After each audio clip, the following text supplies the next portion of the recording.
What's up, everybody? Welcome back to the channel. Today we're going to be talking about the K-pop Demon Hunters. It's a Netflix movie. Yeah, a movie. Yeah, is it based on a series or anything? I don't think so. I think it's an original concept. Okay. Well, overall, I thought it was really cool. I didn't really have high expectations with it.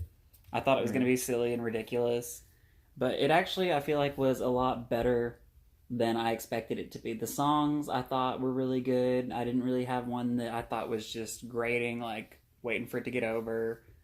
Um, all of I guess voice acting Yeah. was really good. I loved the animation. I think the stylized was really cool. It didn't feel too long. It's just an interesting concept. These Korean women who have always passed down this legendary like group of fighters slash singers, but their beautiful voices create this barrier to help protect the souls of the living from these demons with their songs. And That's pretty cool. like it sets that up from the very beginning. And I was immediately enthralled with that, especially because of the way it showed it Yeah. with like the different decades and just the stylized versions of how you could see them passing it down. I thought that was super cool. But I mean, it's so interesting just the juxtaposition of like these cool little girly K-pop girls fighting literal demons, Yeah. and like people die. Like there's a lot of death and souls, and it took it a lot further than I expected it. But, Oh, yeah. I mean, like they have weapons and they're cool, unique weapons. Yeah. I could see this being like a game. I could see them making toys of it if it got I bet big. there already are toys. But I mean, I thought it was just super unique and interesting concept that I've never really seen anything that reminds me of it. No. We'll get into what we ranked it after you say your bit. What did you think? All right, I really liked it. I thought I would like it, like all right. I was expecting to like the animation. I really liked the animation. Standouts from that are the whole like map kind of thing that they see all everywhere that represents like where they are in sealing the barrier. Like it's like gold at times, it's like blue at other times, white. Like it was really cool. And then I also like you were talking about the weapons. I like the glowing weapons in the darkness. I thought that was really cool visually as well. It kind of reminded me of Spider-Verse. Yes. And I noticed it wasn't a Sony movie. Yeah, Sony has lately been doing really stylized animation, and I'm really liking that. Spider-Verse, Mitchell's versus the Machines, and Ninja Turtles wasn't Sony, but that one was also really cool and stylized. But yeah, I also really liked the songs, and I did not know what the story was going to be. And I thought the story was going to be the weakest part, but the story had me engaged throughout. I ended up really liking the story. I honestly hadn't given thought to what the story would be. No, I wasn't sure. I thought it would just be some like, we're singing and we're just happen to fight demons, and oh no, the fighting the demons is interrupting with our singing. Just kind of like a slice of life. A slice of life, kind of like generic kind of thing. Just that happened to have really good music and animation. But no, it was a really good story as well. But speaking of the music, do you have any standout? Like, what's your top 3 songs from the movie?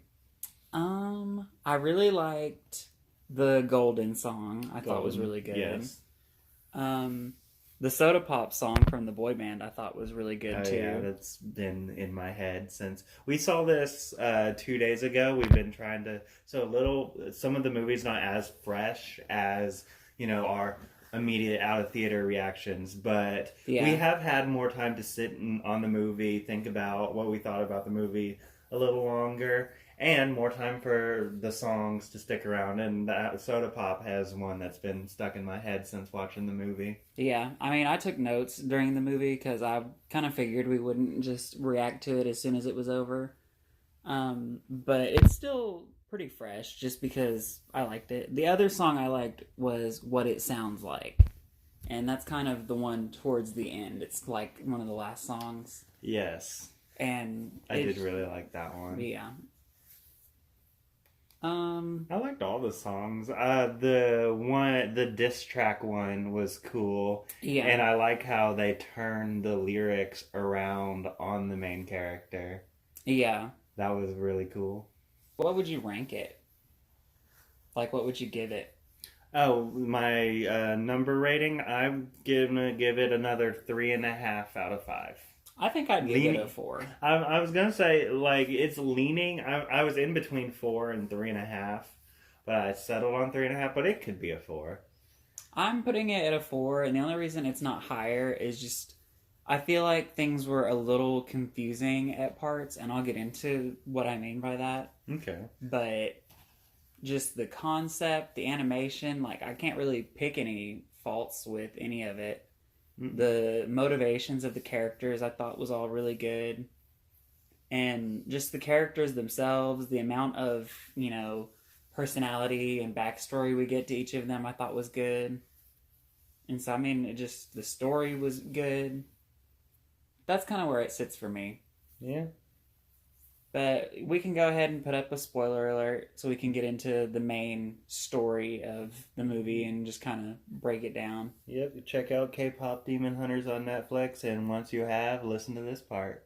I like how at the beginning it's like at this concert, mm-hmm. and it just kind of jumps in, and the way we're introduced to the characters is like almost as though they're carb loading. I mean, no, before that. Oh, before that? Like, it's the fans. And it's almost like a documentary style where oh, yeah. they all are describing their favorite bandmate or band member. Oh, yeah. And it cuts to, like, almost documentary footage of what their lives look like. So Mira is, like, the black sheep of her family, and she's got, like, these kind of... She's got a very, like, meh, kind of blunt and kind of brutal attitude. Yeah. But she's still a very kind person. She just tells it straight up, and people seem to like that. Zoe, she's the one from America. I forgot she was from America. Yeah, I was going to say, I kind of, like, it sets up that she's from America and that she can rap super hard and go hard on people. She does that, like, once. But I honestly don't even really remember her doing that, because she was mainly just sweet as pie the whole time. She's, like, kind of the optimistic, bright, just cheerleader girl. And she writes the songs. Yeah, she raps on the scene where they're fighting on the train. Yeah. When they're fighting. But I don't know. I was like, yeah, I get that she can go hard, but yeah, she doesn't really. I felt like it was building to something, and it kind of just didn't really pay off. Yeah. And then the main character is Rumi, and she's got this really cool, like, purple braid that goes all the way down the middle of her head and, like, all the way down her back. And she is established. Her mom was one of the previous hunters, like these singing women that protect and fight. Yeah. And so, but she died when Rumi was an infant, and her bandmate Celine took her under her wing and, like, raised her and built this new band Huntrix around her. Celine is kind of a weird character. Yeah. Because she's there to kind of establish things and tell them the backstory, and then she completely dips out. Until, like, the very end. And it kind of, like, is a huge detriment to them, because I feel like they need help and they need guidance, and she could totally answer their questions, but she's just not there to do it. Yeah.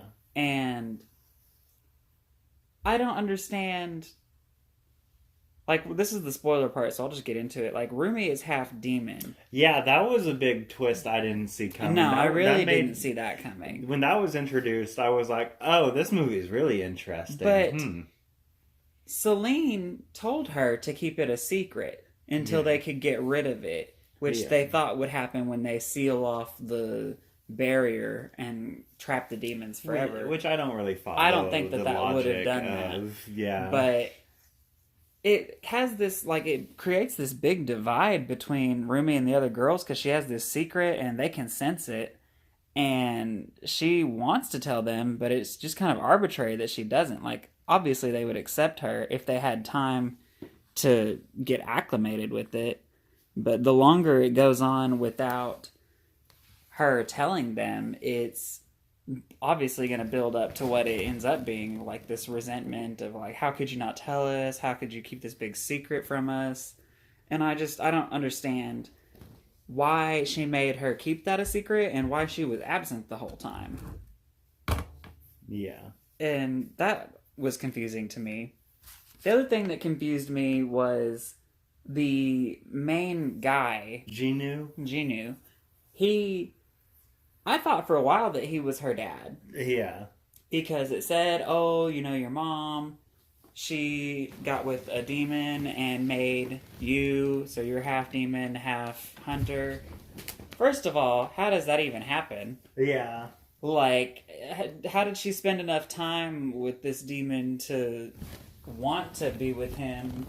Or was it one of those, like, love at first sight, kind of one-night stand type things? I don't know. The movie doesn't really explain that. They could have met, then he does the deal to become a demon, and then they have a kid after the deal. Maybe. See, that's kind of what I thought, too, at first, because it sets up that he wants to forget this family that he betrayed or did something to. Yeah, he abandons them. I thought, oh, because it shows them, and it's like a woman and a daughter, and the daughter looks like Rumi, and I feel like she's supposed to. But I think that's like it was his mom and his sister. It does. Way later. Yeah. And so I thought, oh, well, that's the mom and that's Rumi. And it doesn't really say anything to make you think, no, it's not. Yeah. And then, well, since he's and it says that he's like 500 years old. And so I'm like, okay, well, then he could be her dad. Yeah. And I couldn't really place a quote-unquote age on him because, I mean, he's hundreds of years old and he's a demon, but he has this body of, like, a boy band guy. And so then he was like a love interest with her, and I thought, oh. It's like, so not. I was like, well, I really hope that that's not her dad then. Especially because he was, like, also seemed interested. Oh, yeah, he was for sure flirting with her. And I was just like, whoa, what's happening? Yeah. And then way later, it's like, oh, yeah, I betrayed my sister and my mom and got all these earthly riches, but I feel horrible about it. And I was like, okay. Like, yeah, I get that's horrible, but I don't know. It was kind of strange, I thought. Yeah. I thought it was interesting, the idea, oh, I'm going to make a demon boy band that'll kind of steal your fans. I mean, it was smart. Why didn't that happen at any time is my thing. Yeah. Like, I mean, obviously we need it for the movie, but it's like, that seems kind of short-sighted of, like, this head demon, or, I don't know. He had a name, but I forget what it was. He was just kind of like a big pile of fire that ate souls. But, like, if he'd had that idea a long time ago, obviously they still wouldn't have won, but I don't know. It just would have been interesting. I loved seeing all the food in this. Like, it starts off with them on the plane and they're carb loading for their concert, and you see the, like, little chibis of them just munching on everything. And then they, at the end, decide, oh yeah, we have this ritual where we all have our own specific flavor of the ramen, and yeah, that was we're all going to eat it together. But then they find out, oh, hey, yeah, these flight attendants are acting kind of strange. Mm-hmm. They're, like, watering the plants with coffee, and they have these weird smiles plastered on their face, and they're super nervous. Yeah. And they're like, okay, you're demons. And I was like, oh, okay. Yeah, here we go. And they jumped into it, and they say, yeah, they're demons. And they ripped off their faces, and they had, like, demon, like, crazy cool, like, the designs of the demons I thought were super cool. They were Oh super yeah. colorful, and they almost looked like masks or something. Yeah. Like I thought they were really cool looking. Like all of them looked like a little different. They just had these weird angular shapes, and they stood out to everything else because all the other characters had like soft round shapes. Yeah. It's funny the part where it's like they transform in the K-pop band, and all the demons are like, how are they gonna be? How do we know they're gonna be a successful K-pop band? And it just shows their faces. It's like, okay, never mind. Yeah, they just look at them and they're all hot and swarthy, and it's like, oh, okay, yeah, this will be fine. Yeah, and it's like, And then, that'll work. yeah, they just rush onto the scene and they did their little soda pop song, and Catchy as hell. yeah, immediately like swamped up everybody. It was ruthless too. They got so many souls. Oh yeah. And I thought, wow, they're like killing people left and right. And they sure were. It even showed them. Like that one lady that was shipping Rumi and Yeah, they got this shipper. like it showed her getting got. Mm. Rest in peace, shipper. Yeah. I knew like obviously there was going to be music involved. I wasn't really expecting it to be a musical, I kind of was. but I think the songs worked in really well, especially because the singing is like what strengthens the barrier. Yeah. I hate a musical whenever it feels like they completely halt the plot to stop and sing about something unrelated, and Yeah. this wasn't that. I really liked all of the designs of the characters. They're very unique in their shapes and the way that their hair and their eyes looked. Like it was very easy to tell them apart, and I feel like they said their names enough for me to get a good grasp of who was who. I didn't feel like they were, sometimes you watch a movie and everyone is just screaming their names at each other like an unnecessary amount, and it's like nobody talks like that. Yeah. But this one I feel like it was good. And I love there was a specific kind of joke in this movie that they did several times where they would say something like, "Oh, I hope this hyper specific thing doesn't happen." And then it would be like a phone would ring and it'd be like, "Oh no, this hyper specific thing is happening." Yeah. And that just cracked me up. I loved it. I feel like the boy band, it was funny because their outfits were kind of weird. They were very vibrant and bright. Yeah. But, like, I noticed one of them was wearing, like, a long sweater. Yeah. And then another one was wearing, like, a tank top. Yeah. And I thought, okay, well, is one of you really hot? Or is the other one of you really cold? And then the like main guy, or actually I don't know if it was the main character. Like I think he was the guy next to him, but the one that they kept obsessing over his abs. His like all of his shirts were way too small. Mm-hmm. Like the buttons were like stressed out. There was like an inch of difference between his waist and where the shirt ends. And like his arms were getting eat up by the sleeves, and I thought if I were to do that I would look so awful and uncomfortable. But on him everyone was like, oh, and it did kind of look cute. But the whole thing reminded me of like the Barbie fashion packs that we have right now, because they're so vibrant and colorful and with these weird funky patterns, and people always complain, oh well, that's not you, like who's wearing that? You don't see any neutral like just plain white tees or jeans or just plain color shoes.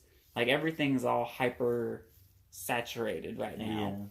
Yeah. And it was like that on the characters in the movie, and I thought that was kind of neat. The main characters, when they're getting ready, they walk into this just massive dream closet, and it kind of reminded me of like where all the monsters are kept in Cabin in the Woods. Yeah. Like that big, huge, and it was like all of their outfits from when they performed. And I really loved, when the boy band were demons, they had these, like, ancient-looking robes with these, like, flat pilgrim-looking hats. Oh, yeah. With wide rims. And then at some point, the main character sends, like, a tiger and a bird, like, as messengers, which I thought was kind of funny because the bird only gets her attention and like leads her to the tiger who has a note. And I'm like, well, why wouldn't you just send the tiger with the note Because they're cute. But they were cute together. They were great. And the bird had a little hat that looked like their hat, and I thought that was super cute. And she even said, she asked him, well, why doesn't the tiger have a little hat? And he said, oh, well, the little hat is for the tiger, but the bird keeps stealing it. And so I just thought they were super cute. I was a little creeped out at first because I was like, ooh, demons. Yeah. But this tiger is so cute, especially his introduction. He's like trying to slowly step out of something. He knocks over a plant and it just breaks all the tension. Yeah. And then he just keeps trying to like set it back up and it's just not getting set and it just keeps scooting around. Yeah. And she's like, it's fine, just leave it. And it was so funny to me and I thought that's so cute because that's what cats do. And for a while I just kept thinking, oh, demon cat. But he called it a tiger and I noticed, okay, yeah, it is a tiger. I like the way that the story flowed because I feel like everything that happened made sense and it was all following a pretty good path. The one like little gripe I have is whenever they're at that concert at the end and Rumi is getting attacked by the demons, like, why did she fall for that? Yeah. Because like they were obviously demons and it's like, you're a demon hunter. Yeah. Like, they're just being so cruel to her. Like, I mean, they noticed just so out of character. They didn't notice this. And I was like, and literally it was Mira and Zoe. Mm-hmm. I was like, how does she not know her friends? And just like, I don't know. And then she's like, oh, I just can't believe this. Like, what you guys know? I got a little confused on what people could see versus what they couldn't see. Because I know only the girls could see, like, the pink and blue, like, where the demons were, like, breaking through the barrier. But could regular people see, like, the demon markings?